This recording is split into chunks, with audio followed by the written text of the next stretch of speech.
Nah, di fase ketiga, coba kita ingat-ingat ya bahwa Nabi Muhammad SAW itu kan mendapatkan wahyu di usia 40 tahun ya. Kalau kita baca itu sejarah gitu ya, kita baca perjalanan, kita akan melihat bagaimana sebenarnya bukan hanya pada Nabi Muhammad SAW, tapi seluruh nabi kita akan lihat bagaimana dia diperjalankan atas jiwanya dan ujian-ujiannya, kemudian dia mampu untuk melampaui setiap ujian yang dia lewati. Tapi kan kadang kita melihat bahwa itu kan nabi gitu kan. Padahal kan nabi itu kan menjadi suri teladan. Dia ditampilkan mengapa Rasul itu dari kalangan manusia supaya gampang untuk diikuti kan, seperti itu. Jadi fase 40 tahun itu kan fase bijaksana untuk menjadi pelayan kehidupan, serving diri yang melayani apa, pelayan dari kehidupan. Ini secara ideal terjadi.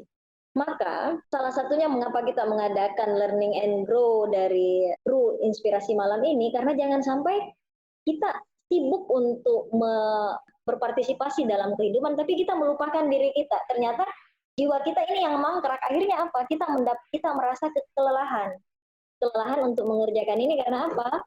Karena ternyata kita terkurung pada satu valensi, sementara peran kita itu membutuhkan valensi yang lebih tinggi. Jadi pahami ya? Tuh, jadi ini adalah model perkembangan valensi jiwa, kapasitas jiwa. Nah, pertanyaan kan gini, terus gimana dong cara menaikkan valensi? Sebelum menaikkan valensi, kita harus tahu dulu kira-kira saya di valensi mana sekarang. Apakah saya masih di surviving yang untuk mengamankan diri saya? Ya, itu tidak masalah gitu kan, berarti masih di surviving, memenuhi suatu kebutuhan. Atau masih pencarian diri gitu ya. Pencarian diri siapa sebenarnya saya ini, kenapa saya begini gitu kan, seperti apa. Atau sudah mungkin di fase integrating gitu ya, diri yang terintegrasi dengan orang lain. Jadi siapapun orang lain itu dia mudah untuk melihat pintu-pintu kolaborasi. Orang di fase ini tuh tidak cari musuh, ini cari teman terus. Dia tahu sisi mana semua itu bisa dikomunikasikan. Nah, fase serving itu kan fase pelayanan. Makanya harusnya valensi untuk mengurus negara itu ada pada fase serving. Fase seorang intelektual kah atau profesional itu ada di fase integrating gitu ya, terintegrasi. Akhirnya apa? Tidak ada perilaku korupsi di situ. Kenapa? Karena yang dia pikirkan adalah bagaimana kita menghubungkan ini sehingga nanti kita siap untuk melayani yang lebih besar. Terintegrasi dulu. Integrasi melihat semua, jadi dia melihat ada keruwetan, kemudian dia bisa menyusun ulang, kemudian dia lihat yang mana yang mau disambung. Jadi dia akan tahu bagaimana jalan ceritanya ini. Jadi ketika disodorkan peta Indonesia, mau kamu apain Indonesia? Nah, atau disodorkan satu peta tertentu, ini bagaimana jalan ceritanya? Atau ketika dia diperhadapkan dengan satu komunitas, ini komunitas mau diapain? Sampai pada level berkontribusi kepada negara. Lebih jauhnya nanti adalah peradaban. Saya kira itu dulu teman-teman sekalian sebagai awalan, silahkan. Karena sebenarnya saya punya kelas offline, tapi ini pertama kali saya betul-betul mau bikin yang lebih runut, lebih praktis untuk dilakukan sendiri. Pertanyaannya kan paling mendasar, mau diapain begini, saya mulainya harus dari mana gitu kan. Perjalanan yang asing kan. Jadi ini ada keunikan physical consciousness itu. Pertama dia asing, yang kedua asing yang kita maksud itu asing yang membuat kita bergairah. Ya, jadi di sisi yang lain itu kan menimbulkan sebuah harapan bahwa kita bisa memperbaiki keadaan kok, ya gitu kan. Makanya yang paling pertama adalah sebenarnya keterkurungan jiwa yang paling menghantam manusia walaupun dia bervalensi tinggi, selain karena paradigmanya, itu karena apa? Luka batinnya, luka batin. Itu aja sebenarnya masalahnya. Coba kalau di Al-Quran kita tangkap ya, satu pesan, itu kan ada satu kisah terbaik yang bisa dikatakan sebagai ahsanul qasas, gitu kan? Apa itu? Kisahnya siapa? Nabi Yusuf ya.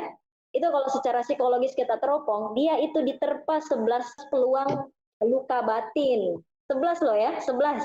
Termasuk diantaranya pelecehan seksual. Itu diuji seperti kita diuji, makanya kita akan belajar cara melampaui semua kondisi-kondisi mental yang bisa merusak kehidupan kita. Jadi ini bukan cerita bahwa saya pernah terluka, tapi bagaimana kita mulai merawat luka. Tapi sebelum merawat luka, pastikan dulu bahwa memang Anda sadar Anda punya luka. Kalau merinding dan bergetar, berarti Anda menyadari bahwa kita itu memang emotion, energi yang bergetar. Saya dan teman-teman sekalian ini kan, kita ini sebenarnya saling memvibrasi energi loh ya. Makanya dalam fisika kuantum, itu cara pandang fisika klasik itu kan terlampaui. Bahwa tidak lagi melihat manusia sebagai materi. Tapi dia adalah subpartikel sampai nanti pada level energi. Kenapa bisa satu kali ketemu orang bisa cocok begitu ya, langsung ngeklop itu untuk diskusi dan sebagainya, itu karena sebenarnya kita mempunyai energi. Hanya kan paradigma yang dipegang adalah paradigma lama, yaitu materi, manusia hanya sekedar materi, hanya sekedar mengandung fisik materi, maka akhirnya apa? Pembahasan energi pun itu mistik bagi dia. Sesuatu yang sangat saintis jadi mistik, dibawa ke Indonesianya jadinya klinik. Karena kenapa? Kita itu sama sekali ya bertahun-tahun, 30 tahun lebih itu kita terkungkung tidak memahami apa kemajuan pengetahuan. Ketika misalnya Indonesia secara keseluruhan ya itu baru saja mengintip sains, ya baru merasa wow dengan sains. Sementara di Barat sendiri yang dulunya ceritanya memulai kemajuan sains modern, itu sudah mulai apa? Menyadari bahwa ada kebangkitan spiritual. Jadi di Barat secara keseluruhan mengalami kebangkitan spiritual, di Indonesia atau di Asia baru mau mengenali sains. Itu pun masih sains yang mana? Sains yang klasik. Maksud saya klasik itu sains modern, belum sains spiritual. Fase pertama ketika di privat, ini kan kalau berbicara tentang luka kan nggak bisa depan umum. Ini kan harus ibaratnya mungkin walaupun online itu kan jadinya face to face. Karena begini, satu saja kita terjerembab pada level yang maka itu sudah cukup untuk membuat kita itu mangkrak dalam kehidupan. Berat sekali, berat. Dia jatuh saja pada satu medan disebutkan sebagai guilty ya, perasaan guilty itu perasaan merasa berdosa gitu ya. Coba bayangkan, di fase kita yang harusnya mengeja cinta, ketika kita misalnya diperkenalkan bahwa ada ibadah wajib, tapi ketika itu kita mendapatkan bukan dengan wadah tumbuh cinta, tapi yang ada adalah apa? Hukuman. Kalau kamu nggak sholat dipukul misalnya, contoh ya. Padahal usianya masih 7 tahun. Ya, Tuhan saja tidak memberikan hukuman di usia itu. Nah, di usia 10 tahun pun baru sebagai peringatan supaya bisa aware dari awal. Tapi coba bayangkan, ya, ketika kita menangis, kemudian apa? Menangis, apa yang dikatakan sama kita? Jangan nangis. Cengeng itu, cengeng. Kalau laki-laki tidak bisa menangis. Karena apa? Laki-laki katanya kalau nangis itu banci. Itu kan kesadaran kolektif. Tangisan bagi seorang perempuan itu adalah tangisan membuat dia menjadi mandiri. Sementara tangisan bagi seorang laki-laki itu akan membangun apa? Mengayominya. Jadi kalau laki-laki dari awal dilarang menangis, makanya jangan tanya mengapa ada kejahatan dalam rumah tangga. Saya bilang kejahatan ya, karena saya tidak terlalu ngepas dengan kata kekerasan dalam rumah tangga. Kekerasan itu kan ambigu, apa sih maksudnya? Kejahatan gitu, kejahatan dalam rumah tangga. Pokoknya sesuatu yang berbuat jahat kan, gitu ya. Kategori jahat ya jahat, gitu kan. Kalau kekerasan kan itu masih ambigu. Jadi gitu. Nanti kan kalau fase ini kan kita bisa face to face, supaya kita bisa menunjuk, oh berarti sebenarnya valensi saya itu di valensi sini, valensi 3 mungkin. Belum tahu bahwa ada luka, atau tahu luka tapi pura-pura nggak mau tahu. Ini apa? Lukanya terus menganga, dan lukanya itu kan ada istilahnya, luka ku bawa berlari. Luka itu mah dirawat, fase untuk menumbuhkan itu kan saya namakan nanti fase prapersonal. Ada di masa prapersonal itu nggak selesai, makanya di situ kita healing. Healing dalam bahasa terma agama itu ya, agama kita sebut sebagai tazkiyatun nufus, mensucikan jiwa. Iya, terlalu banyak kepekatan di situ, tidak bisa, bahkan tidak mampu memaafkan dirinya sendiri, ya beratlah dia untuk melihat kehidupan gitu ya, karena dia memikul beban-beban spiritual itu terlalu banyak. Mungkin sampai situ dulu ya. Jadi gini, secara individual, jadi valensi itu kan sebenarnya kapasitas keseluruhan diri kita. Jadi bisa jadi dalam aspek tertentu kita berada di level yang lebih rendah, atau di aspek tertentu spiritual kita berada pada serving misalnya. Jadi dia akumulatif gitu ya, akumulasi dari diri kita sebut sebagai valensi. Seperti itu. Nah, terus kemudian kita lihat di Indonesia, jadi kan tidak bisa dipungkiri kita ini punya peran-peran di setiap level. Misalnya saya secara individual, kemudian saya berumah tangga, saya punya peran di rumah tangga, kemudian di masyarakat dan seterusnya. Jadi dia modelnya akumulasi.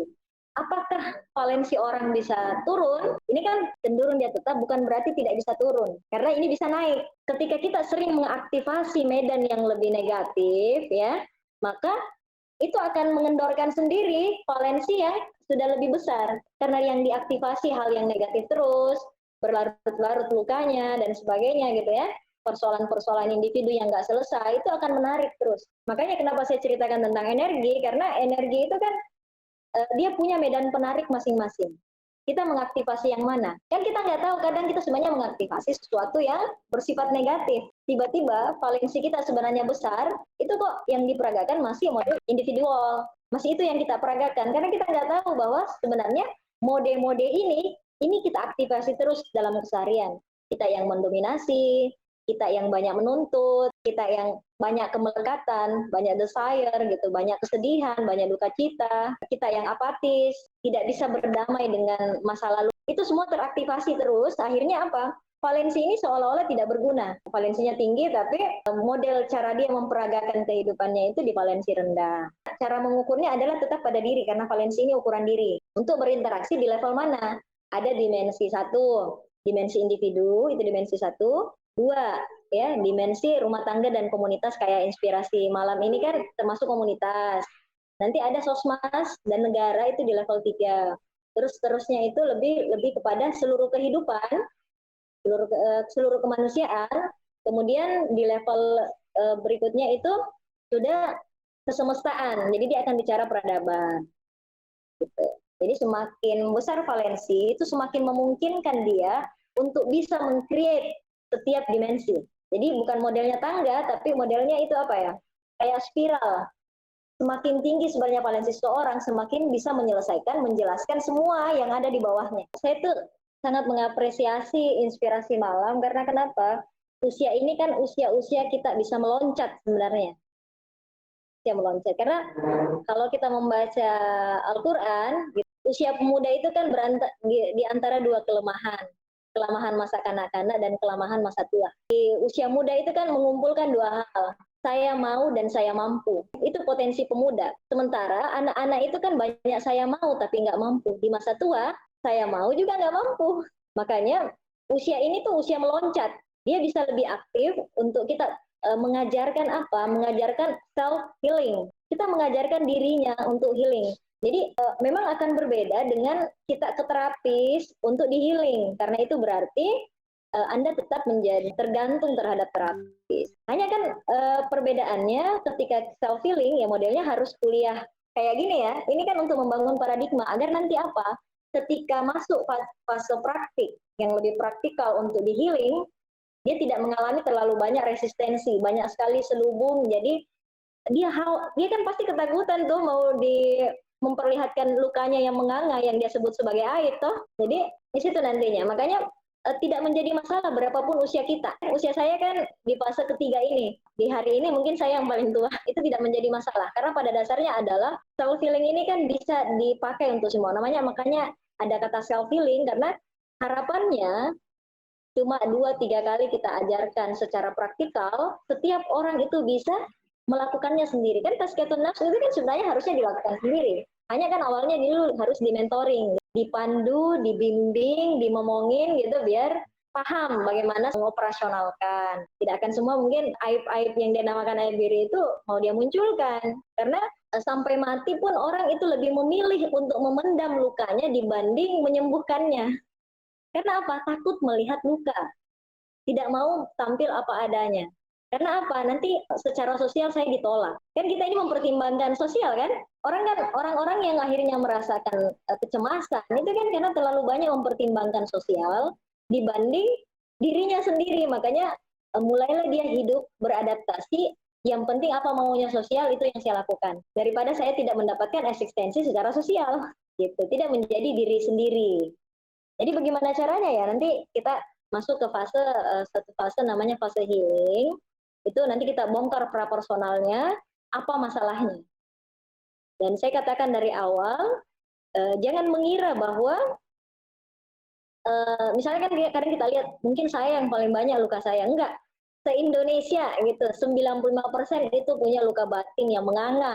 Itu besar sekali lukanya, makanya Mengapa saya memulai satu langkah kecil ini? Karena bagi saya ketika jiwa yang kita sentuh, maka perubahan lebih cepat untuk kita lakukan dibanding kita mengotak-atik semua sistem. Karena kita yakin sekali bahwa sistem itu yang menjadi brainware-nya adalah manusia.